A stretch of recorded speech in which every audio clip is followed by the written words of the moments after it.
It's your daily dose of Donna. Welcome to the show. Happy Monday. Monday, February 23rd, 2026, just in case you forgot. Sometimes I forget that it's 2026. I just had to write a check for the first time in a very long time because I don't write checks anymore. I just, everything's like Apple Pay or Auto Pay or electronic. And I was like, what year is it? Is it 2026? 2025? Welcome to the show. Happy Monday. I hope everyone had a phenomenal weekend. We have a lot to cover today. Of course, updates in the case of the year. Can you hear my excitement? Plus, a crazy experience happened at the BAFTA Awards yesterday. We're going to get into that. And a story that a lot of you guys started following me for a few months back, which was Kelley Wolf. We're going to talk about that, plus love story, plus so many other things that I want to cover. Oh my gosh, you guys. Let's get into it. It's your daily dose of Donna.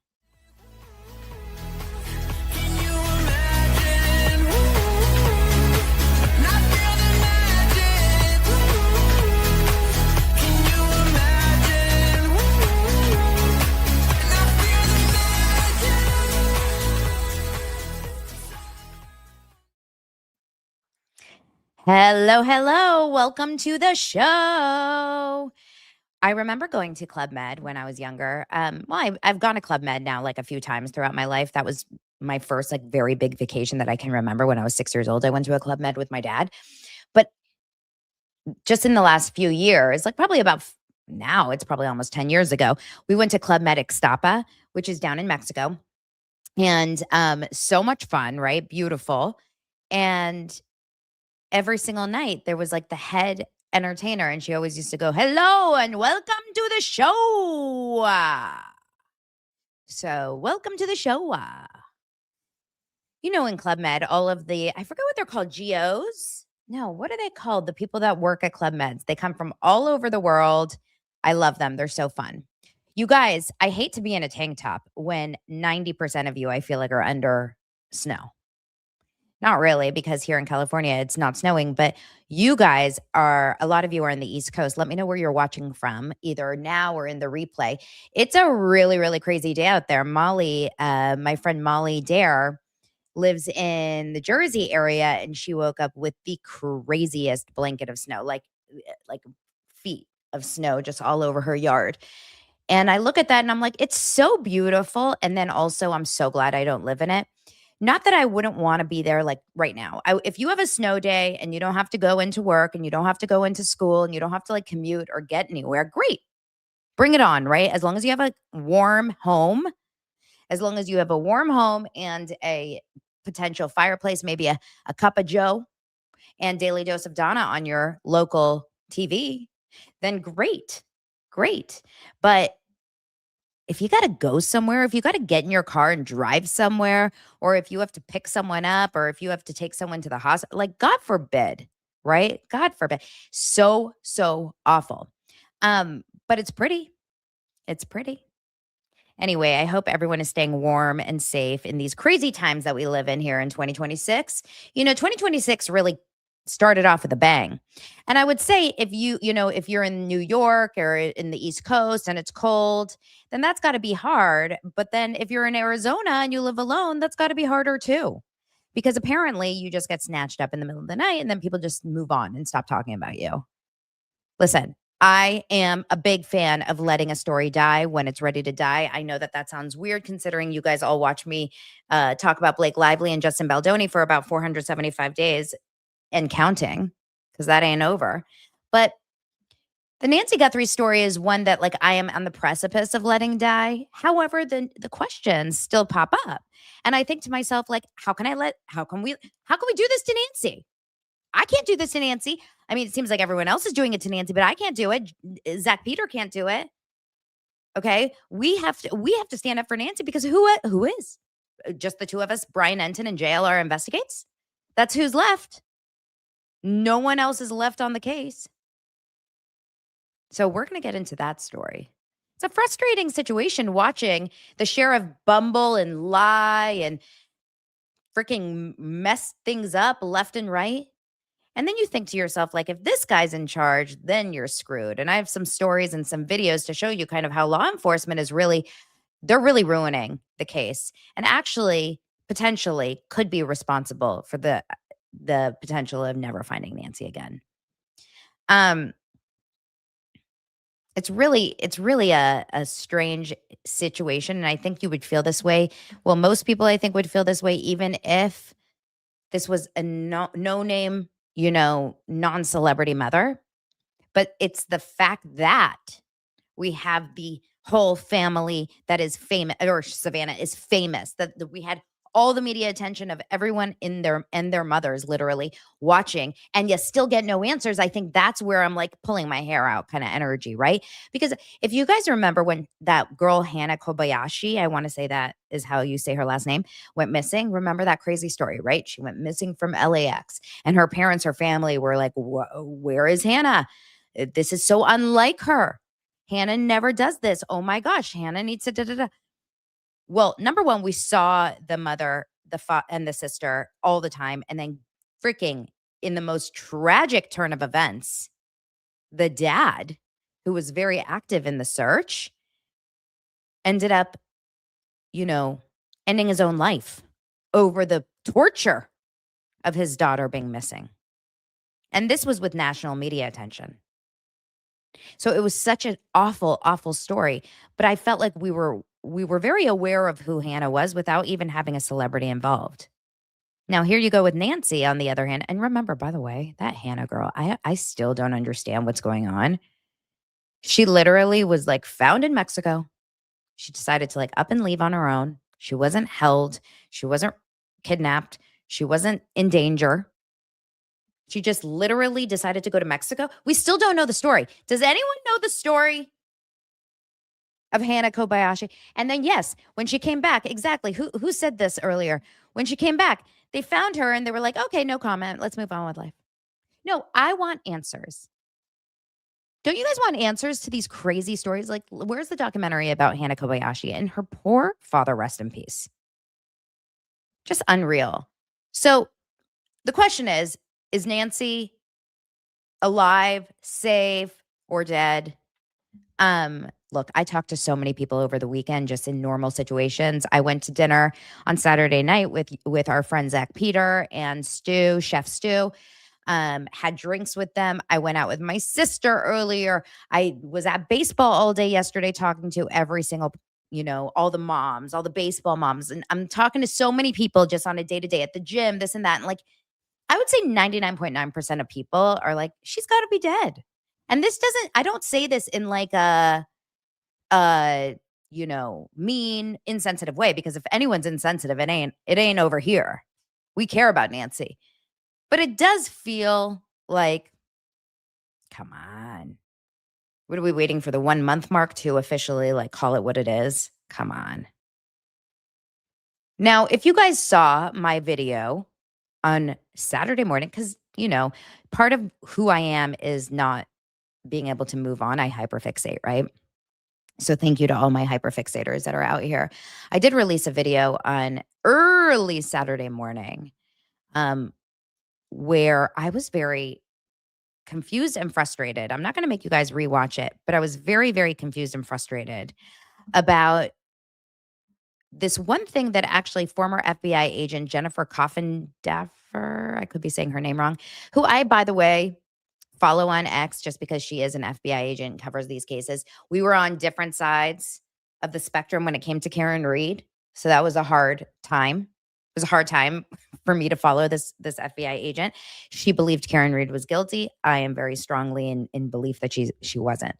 But she posted on X, and like when you have the FBI questioning certain things, you have to wonder, like, come on. There's no reason that this FBI agent, Jennifer, would come after Sheriff Nanos or anyone else if she didn't really truly believe that there was something going on that was shady, right? So the first thing that she posted, which kind of got my brain going, and then I posted about it too, was the fact that Sheriff Nanos said very openly at his first press conference, when not a lot of us were paying attention, Not a lot of us were paying attention.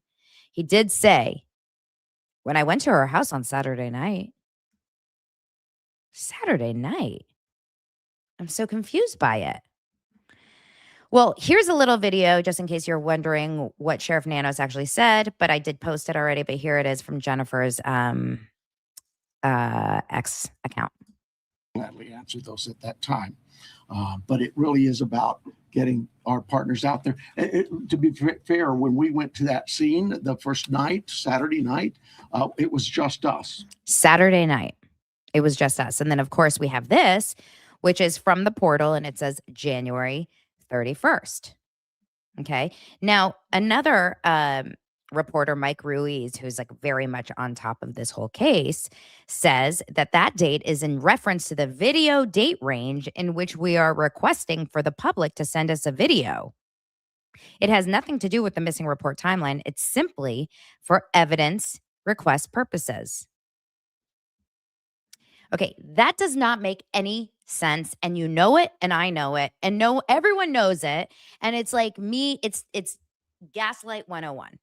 If a sheriff is out loud saying that the report filed date on the portal for a missing persons report, the actual date and time of report filed is not actually when the report was filed when the person was discovered missing. It's actually when we're looking for evidence and videotape from even before. Huh? Come on. We were born on one day, but it wasn't yesterday. Okay? We're smarter than this. Like, I would like to see every single person's missing report now and know and try to see, is it on the day and the time that they were actually discovered missing? Or is it on the day and time that they were looking for video footage from neighbors? Because why are they only looking for video footage from neighbors Saturday night? Why aren't they looking the few days before when they started looking the days before? Come on. I am with you. Elizabeth says, I am convinced there was a call out to some incident Saturday night. Something happened to draw police attention. It must have been Nancy contacting them. She goes missing overnight, WTF. I don't know if she made a call. I don't know who made a call. What made a call? Why did the Adult Protection Services card show up at her door? That's not something that ever shows up for a missing person. That shows up for someone that they feel is being literally mistreated, an adult that's being maybe mistreated, beat up, abused, etc. So come on. Okay. I want to get into some different things that happened with this, some different things that happened over the weekend with this case and with Sheriff Nanos. And also, I don't want to spend my entire day talking about Nancy Guthrie. I really can't do it all day anymore. I just can't. But before I do, I want to remind you guys that this episode is brought to you by the Tonal Fitness Program. So basically, you guys know I love to work out. I love to exercise every day, but when life gets busy, workouts are often the first thing to go. With Tonal, you can make sure you're checking workout off your to-do list with their smart and compact strength training system right in your home 24/7. Tonal provides the convenience of a full gym and the guidance of a personal trainer anytime at home with one sleek system. Designed to reduce your mental load, Tonal is the ultimate strength training system, helping you focus less on workout planning and more on getting results. No more second guessing your form. Tonal gives you real-time coaching cues to dial in your form and help you lift safely and effectively. After a quick assessment, Tonal sets the optimal weight for every move and adjusts in 1-pound increments as you get stronger, so you're always challenged. Tonal lets you choose from a variety of expert-led workouts, from strength to aero hit to yoga and mobility, to keep you coming back for more. And right now, Tonal is offering our listeners $200 off your Tonal purchase with promo code Daily Dose. That's tonal.com, TONAL.com, and use promo code Daily Dose for $200 off your purchase. Okay. Thanks, Christina, for that. All right, let's get into this. The one thing that was frustrating was hearing all of these reports from Sheriff Nanos saying, A, please don't send in your tips anymore. Please stop sending in, our phone lines are getting too crazy. So please, and this has never happened in the history of any missing persons case. The more tips, the better. Yes, so many of them are fake. So many of them are unfounded. I saw people posting the craziest shit on the Facebook group of the Finding Nancy Guthrie or Missing Nancy Guthrie page. The craziest theories you've ever seen in your entire life. And I'm sure they're calling those in. But the point is, this is your dream. If you're investigating and searching for something, your dream is to find the person. And how do you find the person? It's with those helps, those tips. So if you're actually telling people to stop giving you tips, that is saying something that we don't know. Okay? Without a doubt, something is happening that we don't know. Has to be. Because if we are not hearing all the facts, I have to think that something is happening behind the scenes, that they already know who it is. Which is my guess, by the way. My guess is they already know what's happening. They know exactly what's happened. Oh, Jessica says the exact same thing in the comments. She goes, unless they already know what happened. Yes, they already know what's happening. They know either that she's, I'm assuming they know she's probably gone, or possibly, do they know where she is being held? And they're focusing in on that, which is why they're probably trying not to push for more tips, because they're like, these are pointless tips. We know exactly where she is. And why they're not come one, come all investigators and, not investigators, private search people, just layman people, civilians, neighbors, come one, come all, and let's search. Let's find this lady. They're not doing that because they know where she is, or they know who took her. They know where she went. I don't know if they know where her body is, if she is passed, but they know where she is. Or like they know who did this. And that's why Savannah has not released a whatever, fourth, fifth video at this point. I don't remember. That's why. And this is just under this is my assumption. And you guys tell me, true crime, addicts like me, do you believe? I feel like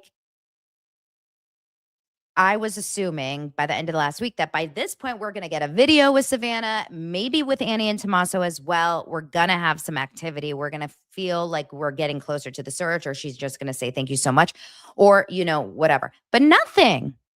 So my guess is that she's like, why do I need to speak? We found the person I was speaking to. And the person I was speaking to in that last video, when I was crouching down in the garden behind the scenes, behind the house, whatever. So that's what is the deal. Because another thing that's so frustrating about this case is the lack of information. We don't have any information on this woman's whereabouts, on her day-to-day whereabouts. Did she go to the market? Did she go to the post office? Did she go to the coffee shops nearby? Did she go on little, activities? Did she go to the local YMCA and swim, in the senior pool? Did she make friends? Does she have friends? Does she have church friends? Does she have we know she has mahjong friends. So all of these people that she was supposedly seeing on a day in, day out basis. I mean, she was not a hermit. She didn't stay home all day every day. We know that she went to friends' houses for church. We know that she was getting, she was seeing her her daughter. And Friday night, she had a mahjong party at her house. Ooh. Young, new mahjong friends, according to the New York Times. Young, new mahjong friends. I don't remember if it was New York. Yeah, I think it was a New York Times piece or New Yorker. I can't remember. So, okay. So we don't have any of those people speaking out. We don't have any of the community leaders speaking out. All we have are the heads of the investigation and different Congress people saying, stop searching for this woman. Leave us alone over here, media. Leave us alone, podcasters. Stop. Now, I'm going to say this really fast. If Nancy Guthrie is found alive, well, actually, if she's found alive, I don't want to say it yet, because you never know what's going on behind the scenes. And if they're in some really crazy, conversation back and forth negotiating ransom, and TMZ is not involved for the first time. Thank God. You guys, by the way, everyone, cheers. TMZ has not been mentioned, has not mentioned that they got a new ransom note today. Cheers. Drinking game. I'm telling you, they were, this is the longest we've gone without a ransom note. I'm proud of us. Harvey is like shaking somewhere. He's going through media withdrawals. But I just think that obviously they know something that we don't know. But what I find interesting, okay, so a lot of people are really frustrated, not everyone, but some people are really frustrated that, like, why is this getting all the media attention, not all the missing children, not all the other missing people, not all, like, is this a distraction from the Epstein files? Is this a distraction from, um, whatever, a million things. It's interesting to me that Savannah has not relieved any of that kind of like interest because she knows firsthand. She knows what she's doing. This is a woman who is a reporter for a living. She knows what the narrative looks like. She knows that all the interest is around the fact that no one has details. She's a journalist. Like, she should know firsthand how incredibly frustrating this is for the country or for the world to be watching this and feeling like we're all being lied to, gaslit, whatever. So the whole thing just feels like a big old crazy spiral, right? And I just can't personally, I don't know if I can personally continue to care when no one else does. Now, there are people out there, wonderful people that are just walking through the fields and trying to find things, and they're finding shit. They're finding backpacks, they're finding shirts, they're finding this. There's so much stuff in the Arizona, foothills. Did you guys know? If I walk through Hollywood Hills, am I going to find backpacks everywhere I go? I've never seen anything like it. I've never once found just a random backpack unless I was out at my kid's school. Strange. So they're finding all kinds of things. I have no idea what's going on with that. But then we find out over the weekend that the sheriff says, no, the DNA, there's a mix up. This could take months, could take years. Look away. Look away, everyone. Look away. Look over there. Bird, squirrel, Epstein, Trump. Look somewhere else. Just don't look at us. Right? I feel like that is my my strong feeling about that. And the DNA, the way that they're kind of describing it, why there's a holdup is because, well, a couple things. Number one, DNA is still pending. Volunteers are finding another glove. I mean, the gloves are, at this point, don't care about gloves at this point. I mean, it's crazy. But apparently this glove is bloody. I don't know. But yeah, in an interview with NBC that aired on Saturday, Sheriff Nano said a mixed sample could take weeks, months, or up to a year to unravel at the Florida lab where he sent the evidence. Why did he send it to Florida? No one knows. No one knows. It's getting very frustrating to talk about. I have to be honest. I care, but I also like, come on. They're telling us all not to care. You know what I mean? They're saying, stop caring about us. So I think if that's the case, then we have to kind of like follow their lead, right? Okay, let's move on. There's many other things I want to talk about. But before we do, I want to remind you that it's a new year and it's time to get back to feeling like yourself. And Hers weight loss is the perfect option. If losing weight is one of your 2026 goals and you're ready to make progress, you can count on the Weight Loss by Hers might be the right fit for you. Through Hers, you're connected with a medical provider who determines if treatment is right for you. If prescribed, your treatment plan is personalized to support you in reaching your goals. Plus, you can access a range of treatment options like oral medication kits or GLP-1 injectables. Hers goes beyond medication by offering access to ongoing care, dosage, and medication adjustments, lifestyle and nutrition tips, and 24/7 support with no hidden costs or membership fees. And with options starting at just $69 per month with a 10-month plan when paid up front and full, Hers provides access to options that fit your goal and your budget. So turn to Hers for comprehensive, personalized healthcare you can count on. From weight loss support to growing thicker hair, easing anxiety to navigating menopause symptoms, even accessing convenient lab testing, Hers has you covered. Feel like your best self again. Visit forhers.com/daily dose to get a personalized, affordable plan that gets you. Weight Loss by Hers is not available anywhere, everywhere. Compounded drug products are not approved or evaluated for safety, effectiveness, or quality by the FDA. Prescription required. See website for full details, important safety information, and restrictions. Actual price depends on product and plan. Purchase. Go to forhers.com/daily dose. I actually use Forhers, you guys, personally. I use it for my hair and I use it for microdose. I microdose a GLP-1. So check it out.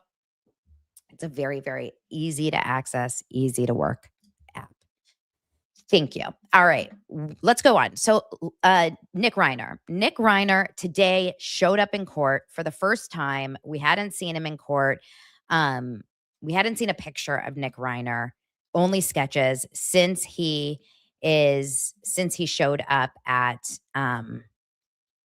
since he was arrested, basically. We have not seen anyone. And I'm going to pull up Lauren Conlin, former guest Lauren Conlin. She is a LA Mag reporter. She covers all this stuff. So she posted the video. There's video of him actually at the court where he pled not guilty. Now, we assume it's going to be by reason of insanity, but we don't know details on what that is all about. It says Nick Reiner entered a not guilty plea, not guilty of insanity, and appeared to look down and smirk in court. There you go. That's that footage, which will creep me out for the rest of my life. I'm convinced he has a very, very dark aura, scary energy. I don't know if anyone else feels that way, but I do. She says the prosecutor says discovery is ongoing, including the autopsy report for Rob and Michelle Reiner, which is not yet complete, which I'm surprised by that. The judge set April 29th to begin scheduling a preliminary hearing, though delays are possible. Mark Garagos expressed shock at the plea, but noting the insanity defense takes time to build. And the defense attorney, Nathan Hochman, says the case remains on track and the death penalty is still on the table, though the defense can challenge it. What do you guys think about that? So apparently, it's really, really hard to get an insanity plea. And I don't know a lot about that. I don't know, obviously, the details of that. I'm not an attorney. I don't work in that world. But the fact that he's just pleading not guilty, I'm sure it will probably shift to not guilty by reasons of insanity, but they're not actually saying that out loud. It's kind of surprising to me. That is such a dark story. It's so sad. But I was actually happy to see pictures on page 6 of Rob Reiner's other kids. So as you guys know, Rob Reiner left when they died, Rob and Michelle, they had 2 kids, Jake. Well, Rob has an adopted kid, Tracy, but together they had Jake and Romy, in addition, of course, to Nick. And pictures of them surfaced today. And it was nice to see that they're trying to resume a normal life outside of this. So here's a picture of Romy. She's walking her dog in Malibu. And look, I mean, this is just one of those quick little moments in time, but you do see a smile on her face. And I have to say, like, seeing how distraught they were in those early days, knowing how horrible and sad it was in those early days, it is actually kind of nice to see that she is smiling. And then Jake is also being photographed here, just walking around, doing his thing. I wonder if they went to Oakwood because he's wearing an Oakwood baseball shirt. I still feel so bad for them. I really do. I can't even imagine what it would be like to know that your brother killed your parents. Like, that to me is heavily one of the most tragic ways for a life to go, right?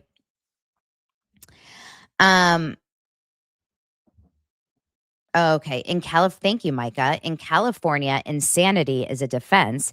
You have to be found not guilty. Insanity by a jury, not a pleading. Oh, okay. So you don't plead not guilty by insanity? I didn't know that. Interesting. Okay. Here's another story. The BAFTA Awards. So last night was the BAFTAs, hosted by Alan Cumming, and the pictures of the red carpet were so beautiful. We saw Princess Catherine and Prince William, and I want to see if I can quickly pull up any of those pictures. And everyone looked so beautiful. There were so many, I mean, gorgeous, gorgeous faces, all of the different actors of the year. I don't really know a lot about the BAFTA, to be honest. I really don't. But yeah, I mean, it's like the Oscars for England, for London, or for the Brits. Anyway, here's some red carpet looks if you guys are interested in just seeing what everyone was wearing. I kind of like to do that just for fun because I don't watch a lot of these things live. so cool. Tiana Taylor. I mean, look at this cool. It's like, it's insane, but also really cool looking, I think. Here is Jessie Buckley. She's in Hamnet. I don't love the dress. I actually don't know what Hamnet is, but everyone says to see Hamnet, and I don't know what it is, but I feel like I should see it. Beautiful Kate Hudson. I don't love her hair at all here, but that dress is so classic and beautiful. Have you guys seen the video of Kate Hudson singing to promote the Olympics here in Los Angeles? Oh my God. It is so amazing. She's so talented. I love a Kate Hudson moment. Here's Leonardo DiCaprio's face. That's something we haven't seen in a long time. Timothy Chalamet, who walked the red carpet alone, but Kendall Jenner showed up inside. Here's Emma Stone looking okay. It's not for me. Here is Chloe Zhao. She's the director of Hamnet. Look, it's not for me at all. This dress, she literally, I don't even know. She looks like gold aluminum foil a little bit with the black shoes. I don't love it at all. Do you guys like this dress? I feel like I should know how to cover fashion, but I'm like, basically in my mind, I'm Joan Rivers because I'm like, I hate it. I hate it. I hate it. This is really cool. I actually really like this Chase Infinity. I want to see it in motion, but look at the bottom of that dress. Come on. It looks like art. I think that's kind of cool. And then Michael B. Jordan, which is what the story is about in just a moment. He is so handsome always. Here's Carey Mulligan. She looks like sweet, but she looks kind of boring, right? It's like boring.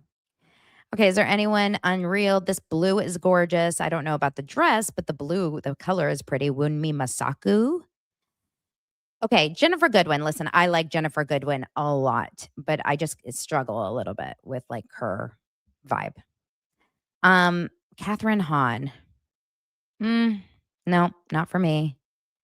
Yeah, Renati Rinsby. I have no idea who that is, but that looks like something you wear out in Vegas. You know what I mean? With the big stomach coming out. I mean, Rose Byrne. Can you see like perfection? Perfection. She's so beautiful in there. This is Amy Lee Wood from The White Lotus. Not for me. The color completely washes her out with those red lips. Do not like it. What is this? What is happening? We have literally a poodle on the poodle skirt. It is unreal. This is Audrey Nuna from K-pop Demon Hunters. I guess that makes more sense that she's a demon hunter. You know what I mean? But nothing else makes sense to me. Stormzy, Kerry Washington. No, I'm not loving the look. Her hair doesn't look great. Like it looks a little messy to me. Okay. I was just literally wanting to find Princess Catherine and I can't find her. I guess I can just Google her, but I wanted to find on this one thing. So, here we go.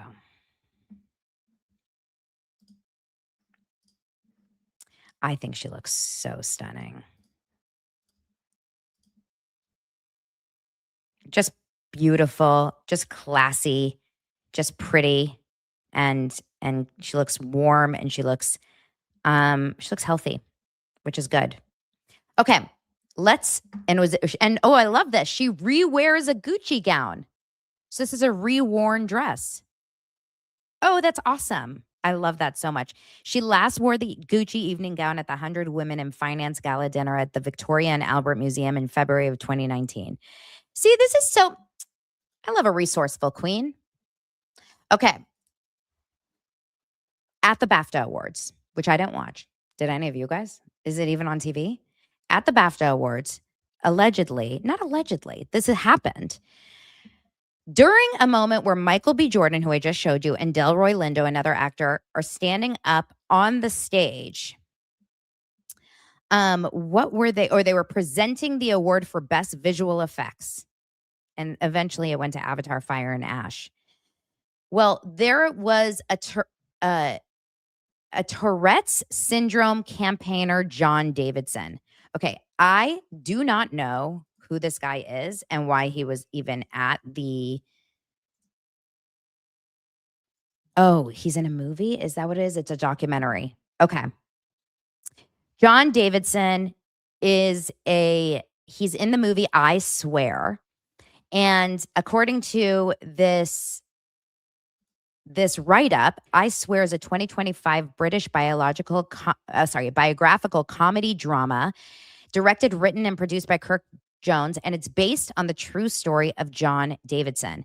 This is this man that has severe Tourette syndrome, and it follows his life following the 1989 television documentary John's Not Mad, when he didn't really have a very identifiable symptoms of Tourette's, but now, of course, is grown and gotten even worse. Okay.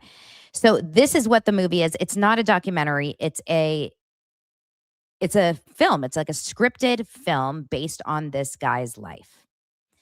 And John Davidson has serious Tourette's. And there's certain kinds of Tourette's syndromes where Tourette's tics, where, we've all seen it, like in movies, TV, whatever, where you just shout out words. And we've all seen it with like the girl Bailey and her TLC show. But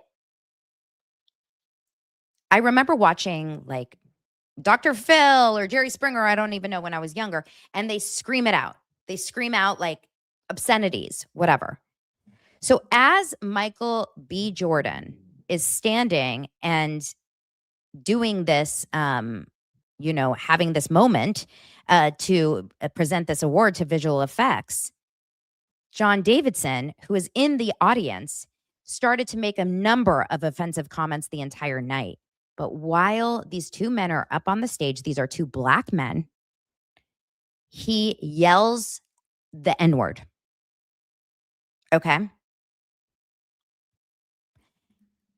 I can't even tell you. When I first saw the headline, I said, this has got to be a joke. Like, what is this? Feels like a joke thing? No. So he had made many, many comments prior to saying the N-word. For example, I guess earlier he said, shut the F up, during an introductory speech from BAFTA chair Sarah Putt, and F you, but he's saying the actual words. When the directors of Boom, which won the BAFTA for Best Children and Family Film, accepted their award. So multiple times throughout the night, he was yelling these obscenities. But it's when you have two African Americans standing on stage and he happens to yell the N-word. Okay. There is nothing that can feel okay or comfortable about that moment. And you don't even know where to go with that. Now, I don't know the ins and outs of Tourette's that much, but I do know that there is a certain kind of Tourette's syndrome that is really, really hard to control. And does that mean that everything they say comes from your heart, comes from your reality? It's not like when you're drunk. Like, I think when people are drunk and they say horribly racist things or horribly aggressive things, somehow I feel like that's the real them coming out.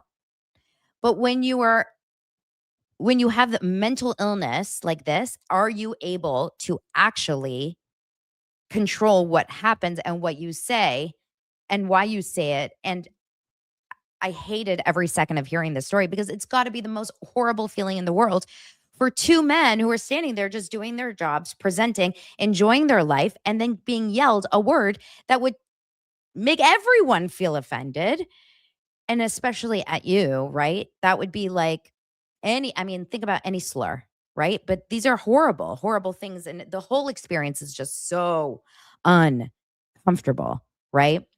So BAFTA has now apologized. Well, first, Alan Cumming from Traders was hosting the show, and he comes on and he says, you may have noticed some strong language in the background. This can be part of how Tourette's syndrome shows up for some people as the film explores that experience. And remember, the Prince and Princess of Wales were also in the audience. Thanks for your understanding and helping create a respectful space for everyone. Later on in the ceremony, he made a further statement. He said, Tourette's syndrome is a disability, and the tics you've heard tonight are involuntary, which means the person who has Tourette's syndrome has no control over their language. We apologize if you are offended tonight. Now, later, the outburst could not be heard in the second half of the ceremony. Apparently, Davidson left the room. Variety says that he left of his own accord. He was not asked to leave by BAFTA. The source is saying he would never be asked to leave because of the Tourette's. But the outbursts were not cut. This is the worst part about it, is that they did not cut those outbursts for the broadcast of the ceremony, which went out with a 2-hour delay. And that, to me, I find very strange, because if I were you, if I were the editors of the BAFTA, or if I were BAFTA, I would say, okay, this was really unfortunate for everyone that had to experience this live. Let's just cut it out so that the world doesn't have to hear this. They didn't. That's a strange choice. Very strange choice. Now, BAFTA has responded to the controversy. And in a statement issued today, BAFTA said it took full responsibility for putting its guests in a very difficult situation, and we apologize to all. It says, we would like to also apologize unreservedly to Jordan and Lindo. We would like to think, these are the two men that were on the stage. We would like to thank Michael and Delroy for their incredible dignity and professionalism. The situation was addressed in the ceremony on the night. As I said, they already kind of talked about it that night. But obviously, you guys, it's a really, really uncomfortable situation. However, I just saw that he himself, John Davidson, has, obviously is coming out and saying that he's deeply mortified that his Tourette's tics could be seen as intentional. So this is his statement. I see it on Deadline right now. And it says, John Davidson says he is deeply mortified. He issued a statement that said this: I was in attendance to celebrate the film of my life, I swear, which more than any film or TV documentary explains the origins, conditions, traits, and manifestations of Tourette's syndrome. I've spent my life trying to support and empower the Tourette's community and to teach empathy, kindness, and understanding from others, and I will continue to do so. I chose to leave the auditorium early into the ceremony as I was aware of the distress my tics were creating. And there you go. I mean, I don't know. It's so tough, you guys. It's so tough. It's a much longer statement. Now, Emma McNally, who's the CEO of Tourette's Action, says we are incredibly proud of John and everyone involved after last night's BAFTA awards, etc. However, we also want to address the negative comments that have surfaced following John's involuntary vocal tics. We deeply understand that these words can cause hurt, but at the same time, it's vital that the public understands a fundamental truth about Tourette syndrome. Tics are involuntary. They are not reflective of a person's beliefs, intentions, or character. People with Tourette's can say words or phrases they do not mean, do not endorse, and feel great distress about afterwards. These symptoms are neurological, not intentional, and they are something John, like many others with Tourette's, lives with every single day. Anyway, it continued. I'm curious from you guys. What do you think? I feel bad. I really actually feel bad for him, because I think that this is probably like to yell shut the F up and F you earlier. Like, I'm sure.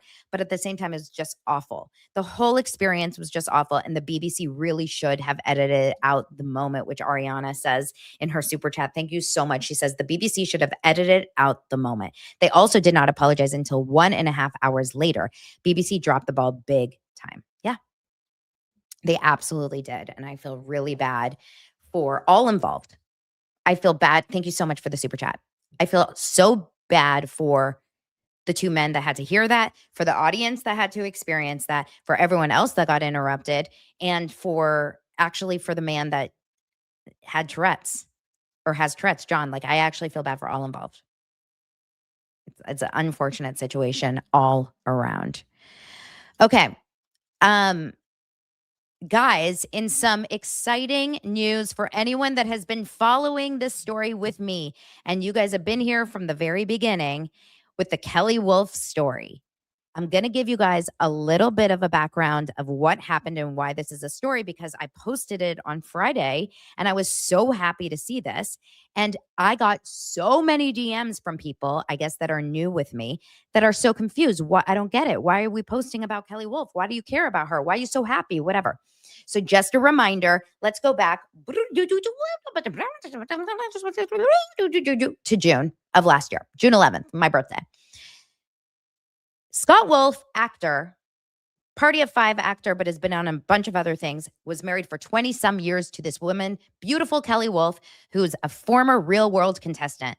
That's how we know her. That's how millennials know her, like my age and up. Real World New Orleans. She was so stunning, so beautiful, seemed so perfect, and married the hot actor Scott Wolf, right? So they go on 20 some years of marriage. They have 3 kids. They leave LA. They live in Utah. They're living this great life. Everything's fine. I don't follow either of them on social media, but then I hear that they're getting a divorce and everyone's like, whoa, that's so sad after so many years. Well, cut to right after the divorce announcement, about 3 months, I want to say June, July, August-ish, was maybe just 2 some months, Kelley Wolf started to post very erratically on social media. This is a woman who seems very educated, very well off, very beautiful, very like privileged, has nothing really, you would never see this kind of side of her on her social media. She writes, she's a coach, she's a life coach, she's an author, she does podcasts, like everything's fine. And all of a sudden she started posting just wild stuff, right? Really erratic stuff. And then she gets arrested on live Instagram, detained, I should say, by uh, from from cops that were coming because they had gotten calls that potentially she was involved in either harming herself or harming someone else. She was with her daughter.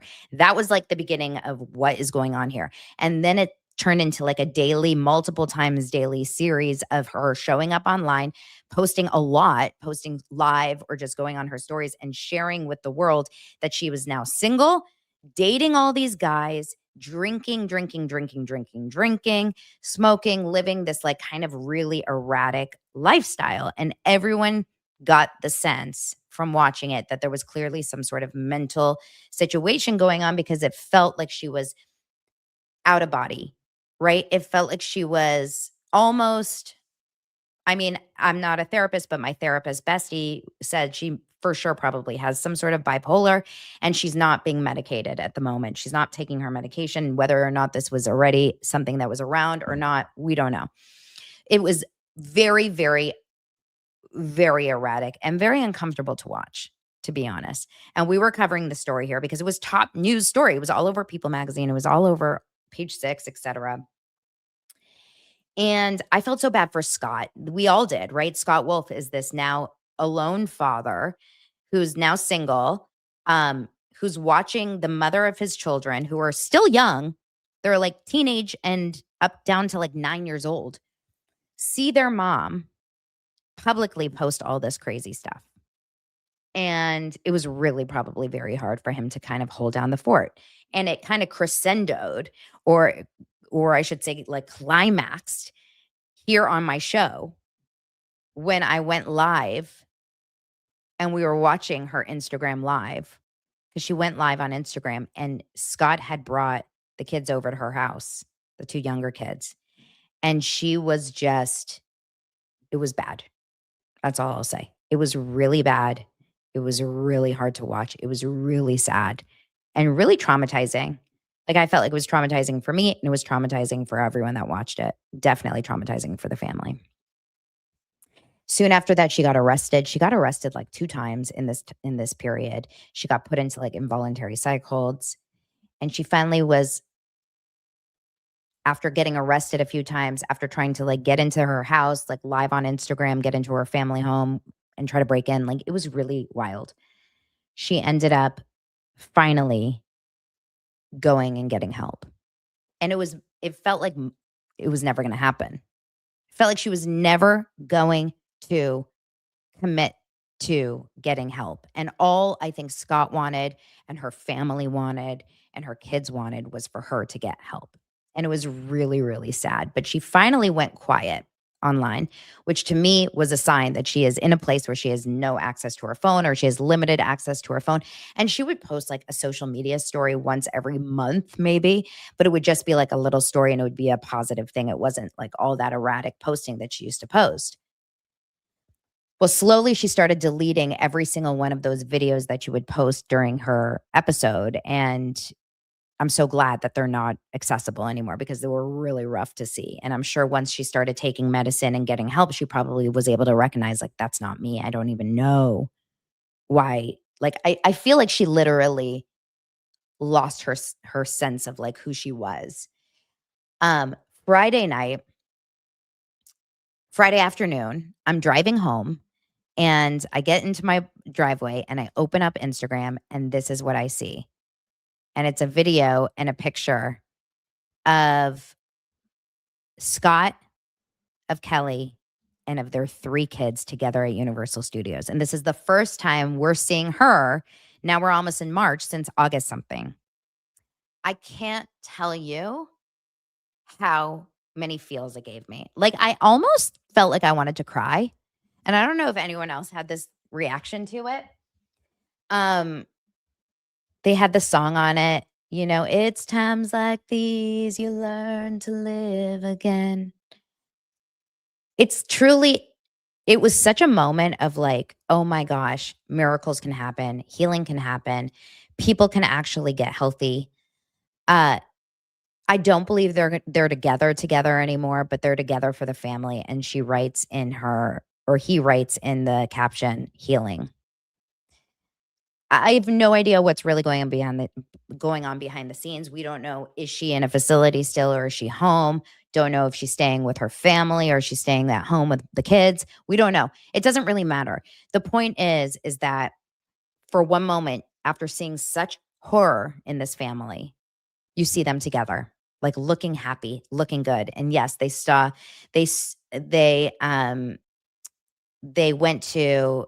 at Billy Bush's house because Scott and Billy Bush are like besties for a long time. And it's actually so, so sweet to see this.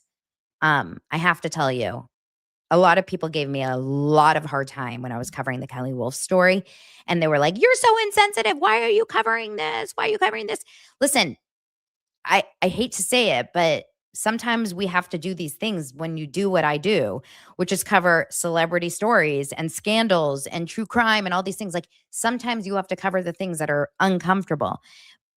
But it was fascinating, and we all felt like, oh my God. And I think it was so scary because it felt like it could happen to any of us, right? As moms, as women, it's like one day she was fine and then the next day she wasn't. Is this how it really went? We didn't have the information or the insight to know. So it was just like watching it was so hard and hard to turn off, if that makes sense. But I'm praying for them and I am so happy for them, I have to say. And Scott Wolf, who I just think is so sweet, just looks so proud in that picture, just so proud, like that we're all together and those sweet kids. So I loved that. Okay. And before we're done for the day, just a little love story convo. Are you guys as obsessed with love story as I am? The John and Carolyn Bessette story. I feel like I'm telling everyone about it. Everywhere I go, I tell people that you have to watch it. I told my sister, I had her buy Ask Not, which is Maureen Callahan's book, but I did explain to my sister this. So there's two versions of the John and Carolyn Bessette story. As you guys know, last week when I covered it, I showed their big like kerfluffle and tussle in Central Park, right? They were like pushing on each other and tackling. Like, they were a very, very, very toxic relationship. Like, think James Kennedy and his girlfriends, right? I'm not saying that John F. Kennedy, JFK Jr. was like abusive, but I think that they were very passionate. It was like lots of ups and like fights and like, F you, no, like I'm out of here, I'm leaving. And then they probably had really good sex, really good makeup sex. It's like relationships like that feel very immature, but you just like, you can't get enough of each other. It's like twin flame energy, right? Like, I hate you, I love you. I hate you, I love you. Oh my God, come here and F me, right? So I think that was their relationship in reality. But I also think that we're watching on Love Story a very glorified, romanticized version of the story. And the truth is more about like the reality of what happened in the 90s when they were together is that Carolyn Bessette was heavily into drugs, partying, and definitely had her, wild times. And JFK Jr., if I'm going to follow anything that Maureen Callahan is saying, and a lot of different, people that want to write about the Kennedys as true and not just like in this perfect way, is that JFK Jr. was like a pretty not great guy. Actually, none of the Kennedys are great guys, right? And he was a partier. He was a drug taker. He was not the very smartest guy in the world. He was very risk averse. Risk averse? No, risk. What's the word? Risk attracted. He was like attracted to risk and danger. He was like a wild child. And he was like America's bad boy. He was like America's sexiest man, bad boy. So the story that we're getting in Love Story is a romanticized, beautiful version of the reality that was. And right now, we've seen 4 episodes. And if you're watching it, this last episode that aired on Thursday, which I only watched over the weekend, is you see kind of how he falls majorly in love for Carolyn. Like at first they're just hooking up and he's like enamored by her, but then in this episode he says I love you, and he really does like fall in love with this woman. But at the same time, like you see the fact that she's not picking up the phone, he's calling, they get in a huge fight, she leaves him, he leaves her, like lots of ups and downs. Lots. And the way that the episode ends is so interesting because it shows the first time that Carolyn Bessette was on the cover of, was it New York Daily News or New York Post? Where she is cover of, she's being photographed on the cover with no pants on when she was like when she was on his boat. And that was the beginning. And I forget what the headline said, but it was something like bum, whatever. I don't even know. And this is how the episode ends when she's like realizing that they're actually, they're starting to see who she is. And the paparazzi is going to come, after her, basically. I'm looking for the article that she picks up at the end of the show, but I don't see it. God, you guys, I'm so beyond fascinated with the show, with the era, with the time, with the episodes. Like if you guys are interested, I'll do a Patreon episode just covering the Kennedys. Like I'm so obsessed. I'm so obsessed. Yeah. And why did he break up with Daryl? Hannah, Maureen says, is that he didn't break up with her because she was annoying and needy and desperate, which is the way this show is making her to be. She broke up with him because he killed her dog. He didn't kill her dog, but he had her dog. He was walking the dog, we see it in the show, and let the dog off the leash accidentally, got run over by a car. And that was apparently the beginning of the end of their relationship. She was like, I don't want to be with you anymore. But I can just tell you really fast, this show is a must watch. If you're interested in any sense of like the Kennedy era or the Kennedy aura or the JFK Jr., Carolyn Bessette mid-90s. And I actually reached out to Kelly Klein. So Calvin Klein was married to a woman named Kelly. They're no longer married, but it's all over the show. And she's like a big part of the show. She's kind of Carolyn's mentor. Like she talks to Carolyn at Calvin Klein all the time. And I reached out to her and I said, would you be interested in me interviewing you? Can I interview you? And she goes, I'm honoring Carolyn's wishes, and I never do public interviews about it. And I thought, wow, that's really, really crazy. I mean, crazy and amazing. No, I don't mean crazy in a bad way, but that's like special. She will not do an interview to honor Carolyn's wishes, who died in 1999. 27 years, she will not do an interview about it. I thought that was pretty cool. Anyway, please read Ask Not by Maureen Callahan. It's a wonderful book. And it goes into all of this stuff, but you'll get the real story, not the fake romanticized story.